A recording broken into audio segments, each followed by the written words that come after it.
Hello বন্ধুরা, আরও একটি নতুন ব্লগে তোমাদের সকলকে জানাই স্বাগত। দেখো, দেখতেই পাচ্ছ আমি এখন রেডি হয়ে গেছি। আর মামার ফ্ল্যাটেই আপাতত আমি আছি। এখান থেকে আমি যখন যাব শপিংয়ে, মানে কাঁচরাপাড়া যাব। কাঁচরাপাড়া কী কারণে যাচ্ছি সেটাও তোমাদের সঙ্গে শেয়ার করব। তো চলো আগে যাই, কারণ অলরেডি হয়তো আমি লেট, কারণ প্রত্যেকটা সময় না আমি একটু বেশি লেট হয়ে যাই। তো হালকা একটু হিন্টস তোমাদের দিয়ে রাখি, কারণ আগের ভিডিওটা তোমরা যারা যারা দেখেছো তারা জানো এই যে খুব শিগগিরই, মানে খুব তাড়াতাড়ি আমি একটা নতুন জীবন শুরু করতে চলেছি, মানে জীবনের দ্বিতীয় অধ্যায় বলতে পারো। তো তারই প্রিপারেশন অলরেডি শুরু হয়ে গেছে, তারই কেনাকাটা করতে যাচ্ছি। জানি না, যদি পছন্দ হয় তাহলে কিনে নেবো, কি নেবো না নেবো টোটালি তোমাদের সঙ্গে শেয়ার করতে। চলো সাথে থাকো আর দেখতে থাকো। তো দেখো, মামার ফ্ল্যাট থেকে নেমে যাচ্ছি এখন। আর একেবারে হয়তো আমি অটো ধরবো, অটো ধরে তারপরে ডিরেক্টলি তোমাদের সঙ্গে একদম দোকানে গিয়ে কথা হবে। কে কে আসছে জানি না, কথা করাতে পারবো, চেষ্টা করবো করানোর, কিন্তু হয়তো হয়ে উঠবে না। আস্তে আস্তে পুরোটাই তোমরা জানতে পারবে। আর তো চলো এবার যাই, আস্তে আস্তে অটো ধরে কাঁচরাপাড়া যাই, তারপরে বাকি কথা তোমাদেরকে আমি বলছি। তো দেখতেই পাচ্ছ কাঁচরাপাড়াও পৌঁছে গেছি, আর যাদের সঙ্গে দেখা হওয়ার কথা ছিল দেখাও হয়ে গেছে। আর আমরা এখন ঢুকছিলাম বিমল শাড়ি সেন্টারে।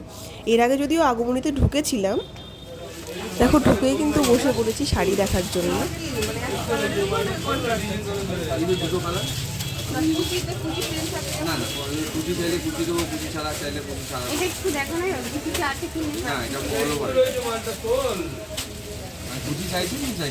না, সব রকমই দেখতে চাইছি, মানে কুচিতে যদি থাকে সেটা হবে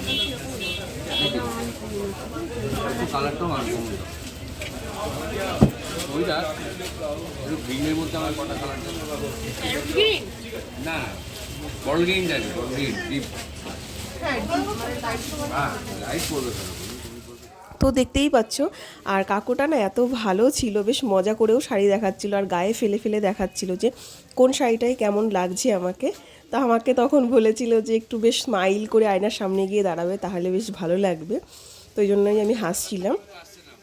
তো সত্যি কথা বলতে কি বলতো, শাড়ি দেখতে গেলে না মাথা জাস্ট মানে ঘুরে যায়, মানে কোনটা ছেড়ে কোনটা নেব। এত শাড়ি ঘাটা হয়ে গেলে না চুজ করতে একটু অসুবিধা হয়। তো ফার্স্টে আমি এই শাড়িটাই গায়ে ফেলে দেখছিলাম। প্রত্যেকটা শাড়ি হয়তো গায়ে ফেলে শ্যুট করা হয়নি, কিন্তু প্রচুর প্রচুর কালেকশন কাকুটা দেখাচ্ছিলেন। আর খুব ভালো ব্যবহার, মানে খুব সুন্দরভাবে দেখাচ্ছিলেন উনি। দেখো, তারপরে আমি গ্রিনের ওপরে শাড়ি বের করতে বলেছিলাম বলে কত রকমের, মানে কত গ্রিন বের করে দিয়েছিল আমার সামনে। তবে এই শাড়িটা মোটামুটি আমার ভালোই লেগেছিল। উনিও কিছু বলবে না।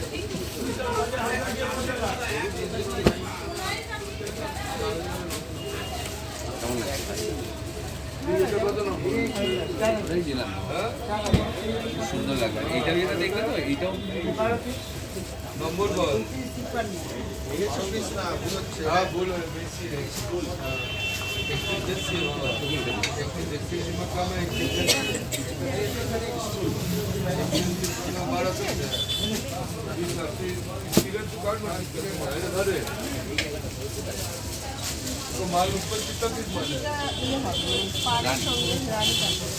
তোমার আমি বলি আসলটা এটা দেখি, ব্লাউজ পিসটা এখান থেকে বেরিয়ে যাবে, রানীটা তোমার ব্লাউজ হাতে কাজ করবে। এখন আগে যেমন মারা দিত গোল করে, এখন এরকম হাইলাইট করার জন্য এরকম লম্বা দেবে দেখতে আর পিঠে পড়বে, কিন্তু ব্লাউজটা তোমার ঢাকাই। তো দেখতেই পাচ্ছ এই শাড়িটা আমার ভালো লেগেছে বলে কাকু পুরো শাড়িটা খুলেই ফেলেছিল। তো বললো ঠিক আছে চলো গায়ে ফেলে দেখো তোমায় কেমন লাগছে। আর বেশ মজার মজার কথা বলছিল, যে কারণে আমি হেসে ফেলছিলাম বারবার। তো এই শাড়িটা পরে আমি জাস্ট আয়নার সামনে গিয়ে দাঁড়িয়েছিলাম। তারপরে কাকুটা বলছে যে ঠিক আছে চলো তোমাকে পুরোপুরিভাবে শাড়িটা পরিয়েই দেখাচ্ছি যে কেমন লাগছে। বাইরে বেরিয়ে ঠিক করে তো শাড়িটা চট করে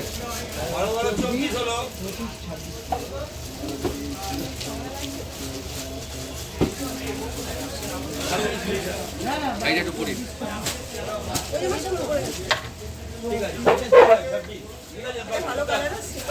একটু বাইরে বেরোলে একটু কাজে চলে দিচ্ছি তোমাকে, আর একটু সুন্দর করে দিচ্ছি। আমরা বিয়ে বাড়িতে যেতে পারবো না। আর দেখতেই পাচ্ছ এখানে কিন্তু এখন চলছে শাড়ি পরানোর প্রিপারেশন। জাস্ট একটা বেল্ট কোমরে দিয়ে না টোটালি শাড়িটা এত সুন্দরভাবে কত কম সময়ের মধ্যে পরিয়ে দিয়েছিল। আর দিদিটা আমায় বললো তুমি শুধু চুপচাপ পুতুলের মতন দাঁড়িয়ে থাকো, কিচ্ছু করতে হবে না তোমাকে, আমিই পুরোটা করিয়ে দিচ্ছি। তো খুব সুন্দরভাবে ওনারা খুব তাড়াতাড়ি একটা শাড়িও পরিয়ে দিয়েছিলেন। আর চুলে প্রবলেম হচ্ছিল বলে বললো যে চুলটা একটু খোপা করে না। তো চলো তোমরাও দেখতে থাকো যে পুরো শাড়িটা পরে আমার কেমন লাগছে আর কি। যদিও মানে দেখো ব্লাউজ পরে এক রকমের লাগবে, আর আমার তো মোটামুটি মানে খুবই সুন্দর লাগছে, জানি না তোমাদের কেমন লাগছে। অবশ্যই কিন্তু তোমরা কমেন্টে লিখে জানিও যে তোমাদের কেমন লাগছে। যখন পুরোপুরিভাবে রেডি হবো সেটা তো আর অন্যরকম সুন্দর হবে, তবে মোটামুটি এক ঝলক এটা আমার সত্যিই খুব ভালো লেগেছিল।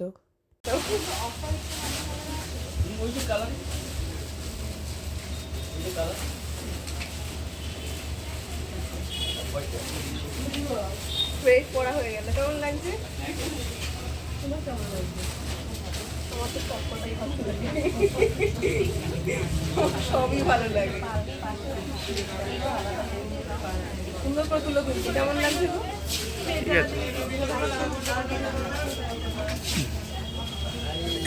কেমন লাগছে? ভালো, আমার সবকটাই ভালো লাগছে। ভালো বললে হবে না, দেবো একটা।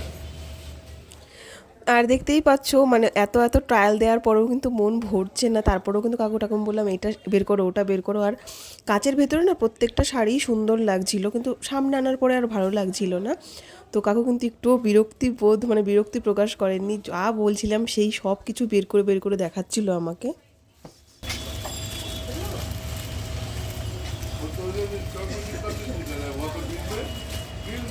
মানে বডিটা একটা সেলফ কাজ। এটার বৈশিষ্ট্যটা হচ্ছে এটা ডবল কন্ট্রাস্ট না, এটা শুধু বৌভাতে না একটু করে সিম্পল সাজে, ওড়না দেয় না। আগে মারা এরকম গোল করে চন্দন করতো, এখন এইটুকু পরে, এখন রজনীগন্ধা পরে না, অর্কিড মালা পরে, অর্কিড ফুল দেয় এখন। যার জন্য কি হয় এইসবগুলো কি সিম্পল কাজ অথচ সোবার গর্জাস। ঠিক আছে, আমি তো দেখি রানী ব্লাউজে এই কালারটা ভালো লাগছে, বপার জড়ি তাই না?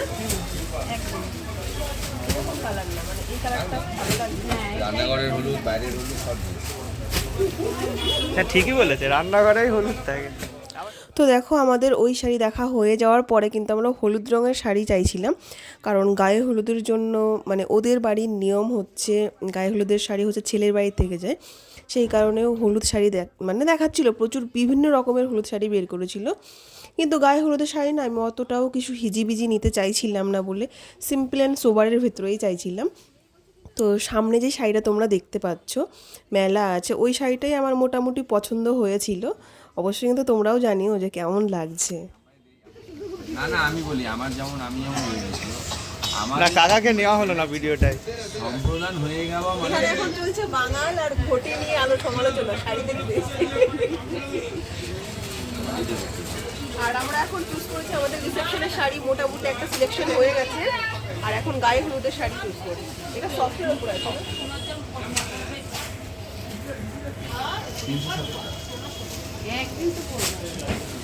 নাও দেবে না পিঠে না আমি তো রেখে দেব, আমি কেন একদিন তো করব। এদিকে আসো, এদিকে আসো। পড়ে ভাগ করে দেবে, এদিকে আসো।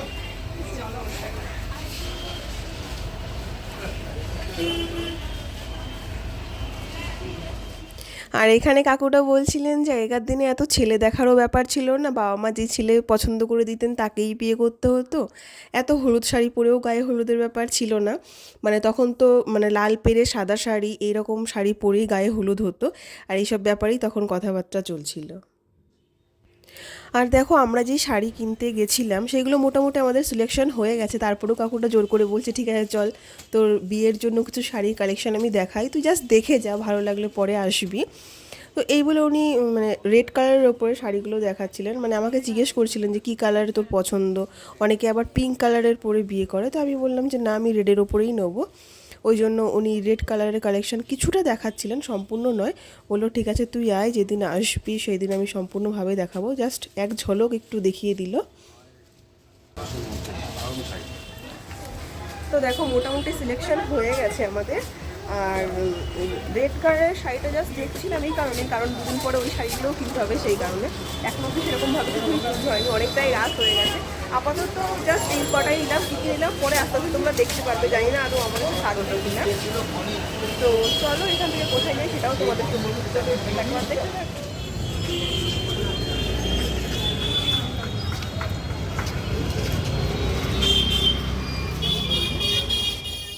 আর শাড়ি কেনার পরে না আমরা চলে এসেছিলাম ব্লাউজের দোকানে, কারণ শাড়ি নিয়ে এসে ব্লাউজ কেনাটা একটু সুবিধের হয় এই কারণে, কারণ কালারটা খুব সুন্দরভাবে ম্যাচ করা যায়। তো এখানে বিভিন্ন ধরনের ব্লাউজ বের করে দেখাচ্ছিলেন, যেটা আমার ভালো লাগবে আমি সেটাই নেব। তো কোনটা নিয়েছে সেটা আস্তে আস্তে পরে তোমরা জানতেই পারবে, কারণ সব একেবারে দেখিয়ে দিলে পরের জন্য সাসপেন্স কি থাকবে। তো যেটাই নিয়েছি না কেন আমার তো বেশ পছন্দ হয়েছে, আর দোকানের কালেকশনগুলোও ভালো, যদিও প্রাইসটা একটু হাই থাকে, মানে প্রত্যেকেই বলে মানে রিজনেবলের মধ্যেও পাওয়া যায়, আর ভালো কোয়ালিটির নিলে একটু বেশি প্রাইসের মধ্যেও থাকে, তো মোটামুটি বেশ ভালো। তো দেখো যে শাড়িটা কিনলাম, শাড়ির সঙ্গে যে ব্লাউজটা মানে কি বলতো, শাড়ি নিয়ে এলে সব থেকে সুবিধে হয়, ওই জন্য ব্লাউজ সায়াগুলোও কিনতে এসেছি। মোটামুটি এখানকার কালেকশন মেটেরিয়ালস ভালো, ওই জন্য আমি এখানেই এসেছি।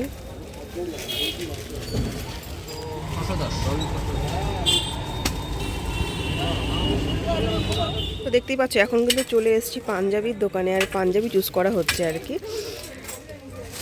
এটা কি 85 পড়ুন না 90 পড়ুন? ওই কালারটার মধ্যে দুটো ডিজাইন।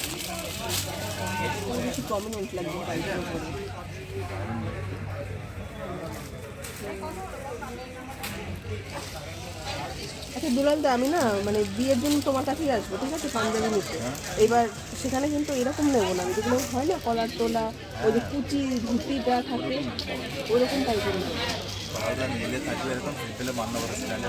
হ্যাঁ ওইরকম টাইপের নেবো, এটা ওই জন্য একটু আলাদা মানে টাইপের। তোমার অনুষ্ঠানটা তো নিশ্চয়ই জানুয়ারি জানুয়ারি, সামনে এই সময় তো এটা তো লাস্ট ডেট। এটা একটু কম আছে এরকম, এগুলোটা একটু হালকা হলে এরকম এরকম। এটা খুলে পরার পরে এটা একদমই হালকা, নিচে একটুখানি, এতটা কিন্তু লাগবে, পুরোটাই প্লেন। মানে কুচিটা কি মানে তোমার এই কোমর এই পকেটের এই জায়গাটাই থাকবে এরকম টাইপ। এটা সব জায়গাটায় এক জায়গায় জড়িয়ে রেখেছে বলে পুরোটাই যেন মনে হচ্ছে যেন এটা যখন যার যার জায়গায় চলে যাবে পাঞ্জাবিটা পরে এতটা গ্যাপ পেয়ে যাবে, তারপরে যখন নাকি এই ডিজাইনটা দেখা যাবে না তখন কম মনে হবে। এইগুলো আবার মানে উঁচুতে রেখে থাকবে না তো, আর একটু অন্য কালার ভালো লাগছে। তোমার কি এরকম প্রিন্টেড ছিল? হ্যাঁ আরো ছিল, আবার আসবে এর মধ্যে আবার আসবে। তুমি তো এক্সাক্ট বলতে পারো না যে কত। না এখন বাইরে থেকে আসে তো, যখন যেরকম আসে আবার চলে আসে, এই আবার বাইকটা শেষ ধরো, হয়ে যায়। বাইকটা ধরো তো এরকম হয়তো স্টাইলটা আমার খুব ভালো লেগেছে। এটাই অন্যরকম, একটু পার্টি আরও ভালো লাগছে, অনুষ্ঠানে গেলেও ভালো লাগবে। এটা কি কুর্তাই নাকি শার্ট স্টাইল?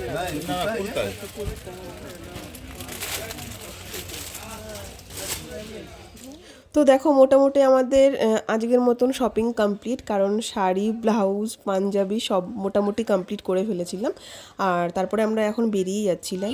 দেখো এখন ফিরছি, মানে অলরেডি এখন কাঁচরাপাড়া বন্ধ হয়ে গেছে, মানে কাঁচরাপাড়া যথারীতি বন্ধ করে দেখো দোকানপাট সব। তো মোটামুটি কিছু বাজারঘাট হলো, এখনো প্রচুর বাজারঘাট বাকি। তো দেখতেই পাচ্ছ আমি কিন্তু এখন আবার চলে এসেছি মামার ফ্ল্যাটে, আর অনেকটাই রাত হয়ে গেছে। তো এই ছিল আজকের ভিডিওটা কেমন লাগলো অবশ্যই কিন্তু তোমরা কমেন্টে লিখে জানিও। যদি কিছু ভালো লাগে একটা লাইক করো, চ্যানেলে নতুন হয়ে থাকলে চ্যানেলটাকে সাবস্ক্রাইব করে দিও এরকম নতুন নতুন আরও অনেক ভিডিও পেতে। তো চলো আজকের নতুন বাস এইটুকুই, সবাই ভালো থেকো সুস্থ থেকো, খুব তাড়াতাড়ি তোমাদের সঙ্গে দেখা হচ্ছে, টাটা।